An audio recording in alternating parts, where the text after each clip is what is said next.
The blizzard howled like a wounded beast as Raven Blackwood stumbled through knee-deep snow, her medical kit clutched against her chest. The biting wind had long since numbed her face, but she couldn't stop. Behind her lay the burning remains of her last sanctuary, ahead only the endless white of the tundra that had claimed most of North America. 6 years after the frost plague changed everything, survival meant keeping moving. As a former military medic, Raven had seen firsthand how the plague transformed its victims, their skin taking on an ethereal blue tint, their body temperature dropping to near freezing levels, their minds changing. Some called them the frost-touched.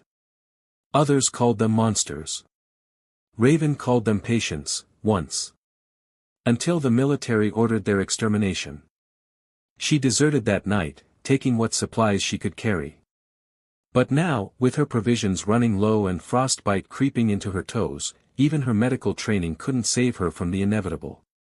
The storm was getting worse. Through the whiteout, a shape emerged, angular and dark against the snow. A building, or what remained of one. The faded sign read, Northern Lights Research Facility. Most research centers had been abandoned or destroyed during the first wave of the plague, but any shelter was better than freezing to death. The front entrance was sealed shut with ice, but Raven found a side door hanging loose on its hinges. Inside, the air was still bitter cold, but at least the wind couldn't reach her. She clicked on her flashlight, revealing corridors lined with broken equipment and overturned furniture. "Don't move." The voice was soft but firm, coming from behind her. Raven slowly raised her hands, the beam of her flashlight dancing across the ceiling. "I'm not armed," she said. "I'm a medic. Just looking for shelter from the storm. Turn around." Slowly. Raven complied, and her breath caught in her throat. The woman before her was frost-touched, but unlike any she'd seen before.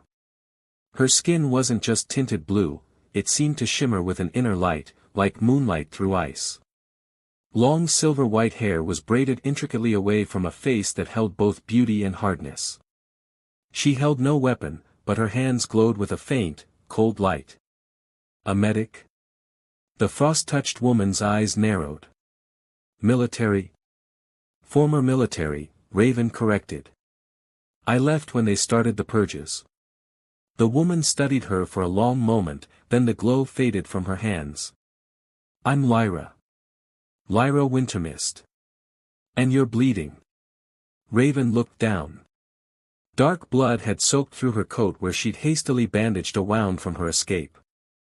"It's nothing serious." "It will be, if it freezes." Lyra stepped forward, her movements graceful despite the cold. "Follow me. The med bay still has some supplies." "Why help me?" Raven asked, not moving. Lyra's smile was sad but genuine. "Because that's what I did before the world froze. I was a researcher here, studying cellular regeneration. Now I help whoever finds their way to my door, human or frost-touched.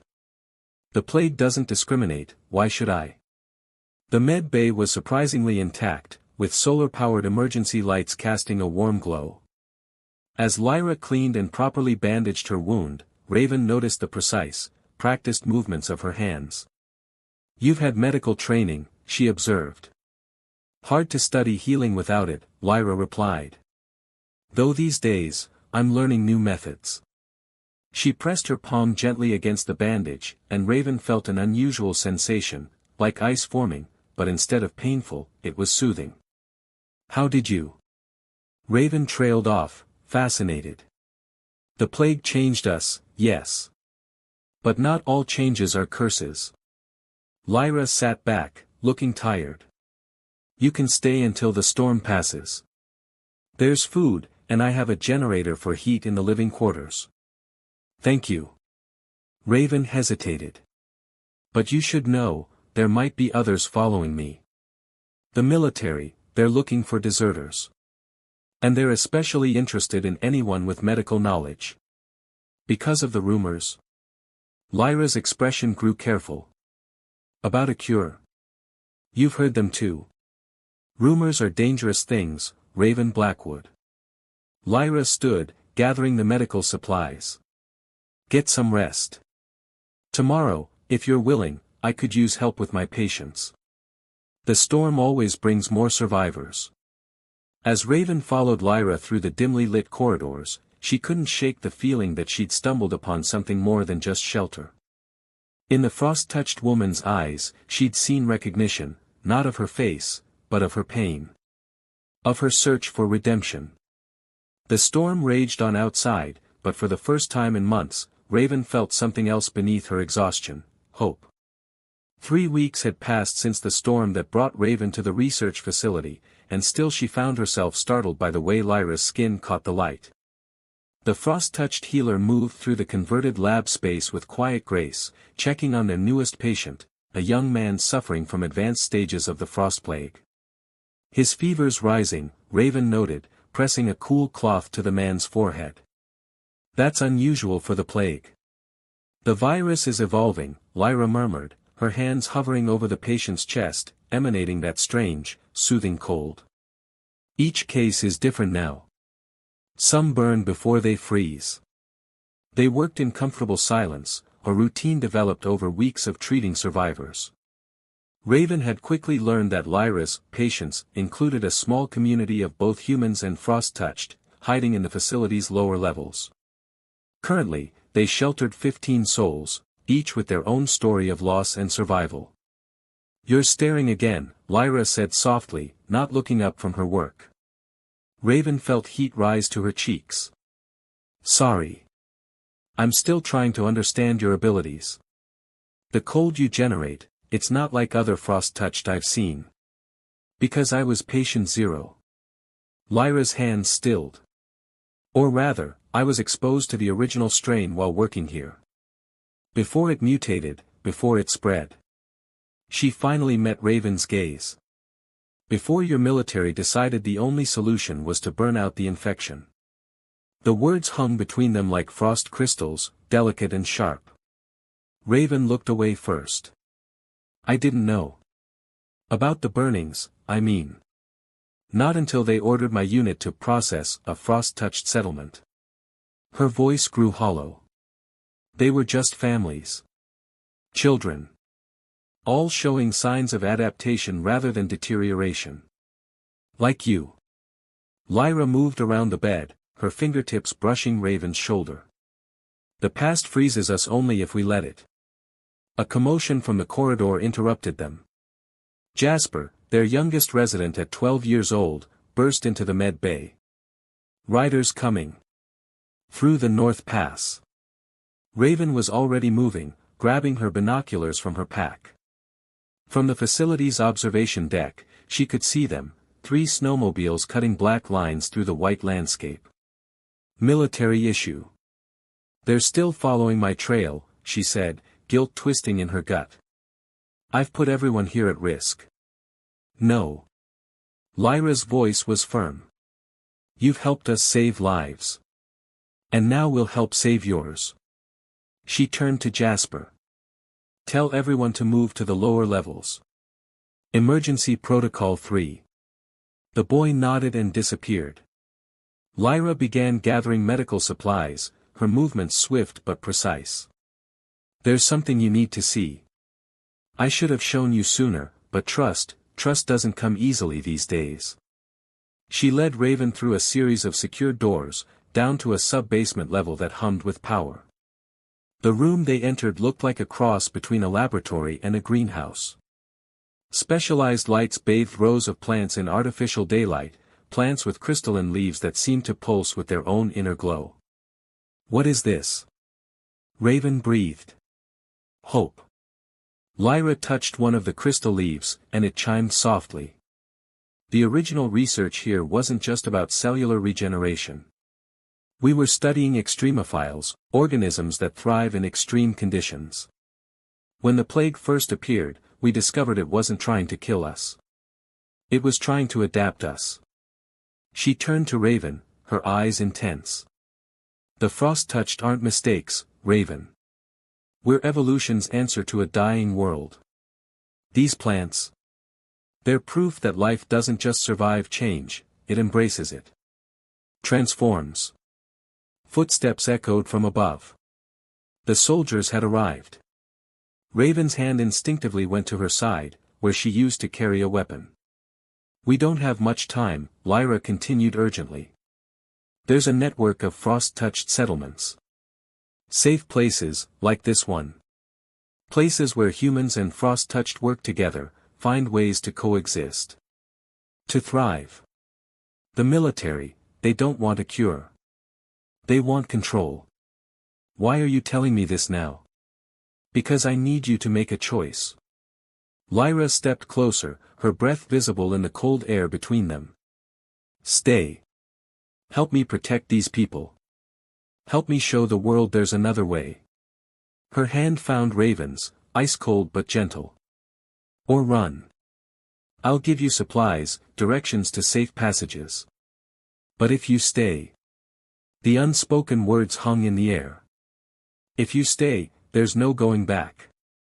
If you stay, you're choosing a side. If you stay..." Above them, voices called out, searching. Raven looked at their joined hands, hers warm and dark, Lyra's pale and shimmering. In that moment, she saw all the possibilities stretching out before her like paths in the snow. The choice, when it came, felt like thawing. Raven's fingers traced the crystalline patterns spreading across her skin, mesmerizing in their delicate complexity. 2 days had passed since the military search party's visit, since she and Lyra had hidden in the secret greenhouse while their community executed a flawless disappearing act, leaving the soldiers to find nothing but an abandoned facility. 2 days since Raven had made her choice, and the frost plague had chosen her back. "The transformation is progressing faster than usual," Lyra observed, examining Raven's arm in the soft glow of the lab's lights. "Your previous exposure to frost-touched patients likely primed your system. Is that why it doesn't hurt?" Raven asked. She'd seen plague victims suffer through agonizing transitions, but all she felt was a gentle coolness spreading through her body, like mint on her tongue. "No." Lyra's fingers intertwined with hers, their skin now matching in their ethereal luminescence. "It doesn't hurt because you're not fighting it." Their moment was interrupted by Jasper's arrival, followed by an older frost-touched woman Raven had come to know as Professor Reed, one of the facility's original researchers. "We found something," Jasper announced, his excitement barely contained. "In the old archive room. Reed says it's important." The archive room was really a glorified storage closet, filled with boxes of old research data and equipment. But what Professor Reed showed them wasn't stored in any box. Behind a false wall panel, they discovered a hidden server, still humming with power. "Benedict's private server," Reed explained, her expression grim. "He was the lead researcher before everything changed." Lyra's posture stiffened at the name. "Benedict was my mentor. He disappeared the day the military took control of the facility." Reed's fingers flew across the recovered keyboard, bringing ancient screens to life. "He didn't disappear. He was taken. And now we know why." The screens filled with data, genetic sequences, molecular structures, and trial results. But what caught Raven's attention were the video logs, dated from just before the plague's outbreak. Benedict's face filled the screen, a man in his 60s with kind eyes and a worried frown. "The military knows," his recorded voice crackled. "They know what we've created here isn't just an adaptation protocol. It's an awakening." Raven felt Lyra's hand tighten in hers as they watched. The frost-touched aren't just surviving the cold, they're connecting to something older. Something that's been sleeping under the ice for millennia. The crystalline structures in their cells. They're not random mutations. They're receivers, tuning into a frequency we never knew existed. The video jumped, corrupted. When it resumed, Benedict looked haunted. "They want to weaponize it. Control it. But they don't understand," the ice remembers. "The changes can't be controlled, only understood. Lyra, if you find this, the answers are in the deep lab. The one they never found. Panel 23B. The ice remembers, and now, so will we." The video ended. Silence filled the archive room, broken only by the soft hum of ancient electronics. Panel 23B, Jasper whispered. That's in the restricted wing. The frozen one. Raven watched emotions play across Lyra's face, grief, recognition, determination. All this time, Lyra murmured, I thought I was patient zero because of an accident. But Benedict, he chose me. He knew I would understand. Understand what? Raven asked softly. That the plague isn't a disease at all. It's an inheritance. Lyra turned to them, her eyes glowing with that inner light that had first captivated Raven. The ice remembers, it's not just a poetic phrase. The crystalline structures in our cells, they're like organic data storage. We're not just adapting to the cold, we're accessing ancient memories preserved in the ice itself. Professor Reed nodded slowly. The military didn't want to stop the plague. They wanted to control access to those memories. But why? Jasper asked, voicing the question they all held. Because knowledge is power, Raven answered, understanding dawning. And somewhere in those memories is something they desperately want to find. Lyra squeezed her hand. The deep lab. We need to reach it before they realize what they missed here. The restricted wing is completely frozen, Reed warned. The temperature's well below what even frost-touched can normally survive. Normally, Raven said, looking at her newly crystalline skin. But we're not normal, are we? The ice remembers, and now, so do we. They gathered supplies quickly, specialized gear for Reed and Jasper, who would monitor them from a safe distance. As they prepared to venture into the frozen heart of the facility, Raven caught Lyra watching her with an unreadable expression. Having second thoughts about my choice? Raven asked. Lyra shook her head, stepping close. No. I'm remembering something. Something old, from the ice memories just starting to surface. She touched Raven's cheek gently. In the ancient tongue of frost, there's no word for coincidence. Only convergence. Their breath mingled in the cold air, crystallizing between them like promises. Behind them, Jasper made a gagging sound. If you two are done being weird and romantic, we've got a frozen secret lab to find. Raven laughed, the sound chiming like ice bells. In just days, she had gained so much, a new family, a new purpose, a new self. And perhaps most wonderfully, someone to share it all with. Now they just had to survive whatever waited for them in the deep lab, where the oldest memories slept in the ice. The deep lab was a cathedral of ice. Crystalline formations spread across walls and ceiling like frozen veins, pulsing with a faint blue luminescence that matched the patterns on Raven's skin. Every breath emerged as a cloud of diamonds. The temperatures dropped another 10 degrees, Reed's voice crackled through their modified communicators. You're approaching -70 Celsius. Raven barely felt the cold now. Her transformation had accelerated in the frozen environment, and she could sense Lyra's presence beside her like a beacon of familiar warmth. Together, they navigated through corridors that hadn't seen human footsteps in years.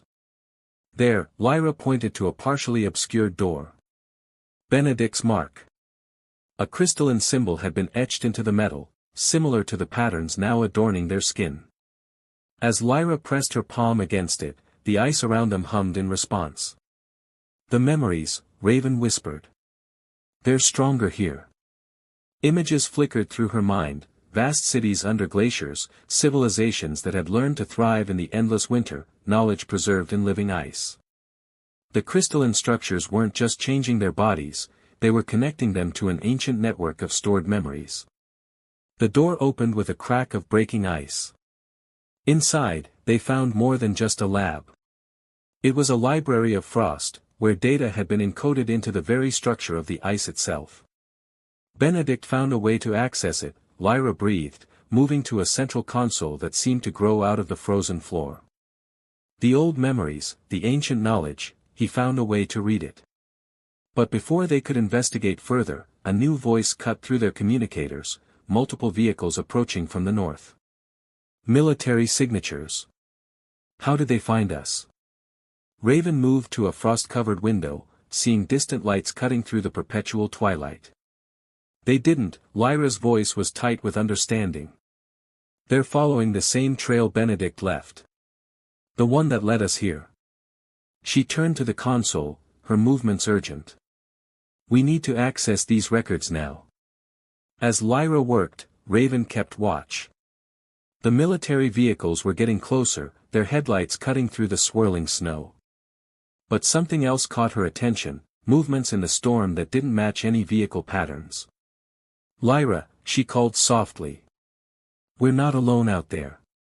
Shapes emerged from the whiteout, tall, graceful figures that seemed formed from the ice itself.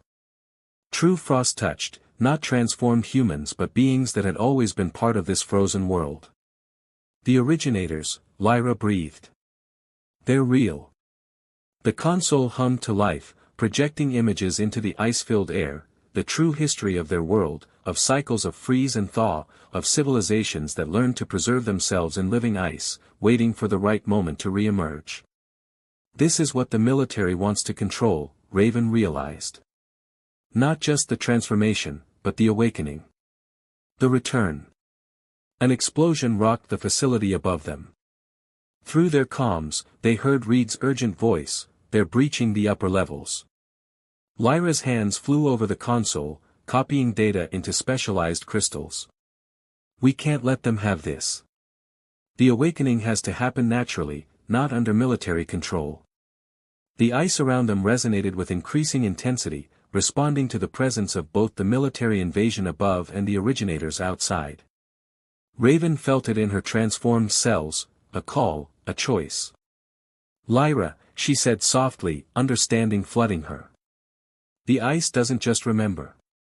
It chooses. Their eyes met in the crystalline light, both knowing what had to be done. They had found each other, transformed together, and now they would make their final choice together. Above them, the sound of combat echoed. Below, the ancient ice waited. And outside, in the endless storm, the true children of winter were calling them home. The choice, when it came, felt like an awakening. Raven and Lyra stood in the heart of the deep lab, their transformed bodies resonating with the ancient ice around them. Through their enhanced senses, they could feel everything, the military forces spreading through the upper facility, Professor Reed and Jasper leading their small community to the emergency shelters, and the originators waiting patiently in the storm. The transformation was never about surviving the cold, Lyra said, her hands intertwined with Raven's. It was about becoming part of something larger. Something older. Something beautiful, Raven added, thinking of how her fear of the frost-touched had transformed into understanding, then acceptance, then love. They moved together to the central console, where Benedict's last gift waited. The crystalline data storage held not just memories, but a key, a way to activate the dormant structures hidden in the ice across the planet. If we do this, Lyra warned, there's no going back. The awakening will begin everywhere. All the frost-touched will hear the call. And the military? They'll learn that some forces can't be controlled. Lyra's smile held both sadness and determination. Only joined. Above them, gunfire erupted. Through their comms, they heard Jasper's voice, Reed got everyone to the emergency bunker. But they're getting closer to the deep lab. Raven squeezed Lyra's hand. Together. Together. They pressed their palms against the console, their transformed bodies serving as conduits for something ancient and powerful. The ice around them began to sing. It started as a subtle vibration, then grew into a crystalline chorus that spread through the facility, through the ground, through the very air itself. The military's advance halted as frost patterns bloomed across every surface, glowing with inner light. Through the windows, they watched the originators raise their arms to the storm-dark sky. The very clouds seemed to respond, swirling with new purpose. They're here, Professor Reed's voice came through the comms, filled with awe. All across the world, reports of ice formations activating, frost-touched congregating. The awakening. A massive crack shook the facility. Not from military explosives, but from the ice itself, ancient structures rising from their long sleep.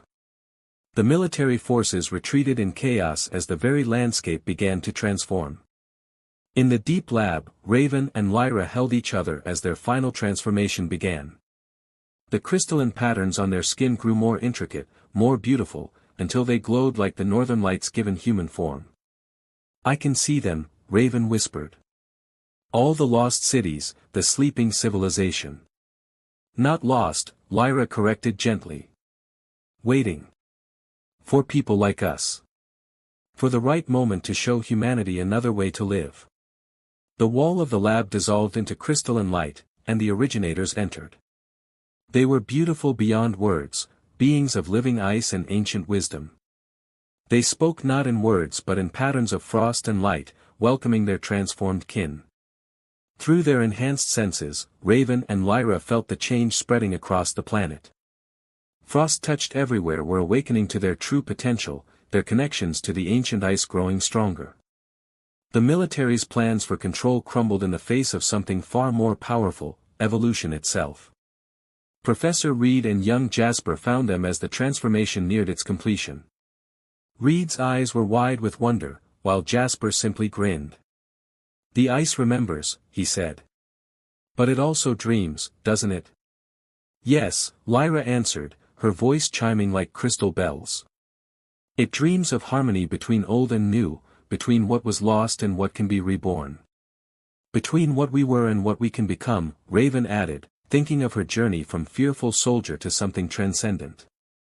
The storm outside had calmed, revealing a transformed world. Ancient spires of living ice rose from the tundra, glowing with inner light. The northern lights danced above them in new patterns, responding to the awakened consciousness below. In the months that followed, humanity would learn to adapt to this new reality. The military's power crumbled as more people chose transformation over control. Reed established a new research center, dedicated to understanding and preserving both ancient and new knowledge. Jasper became the first of a new generation, born into a world where the boundaries between human and frost-touched, past and present, had dissolved like snowflakes in spring. And Raven and Lyra? They became guides, helping others through their transformations, teaching them to read the memories in the ice. Their love story became legend among both humans and frost-touched, a tale of how acceptance and understanding could transform fear into something magnificent. In the end, the plague hadn't been a disaster. It had been an invitation, to remember, to evolve, to become part of an ancient story written in frost and starlight. The ice remembered. And now, so did they all.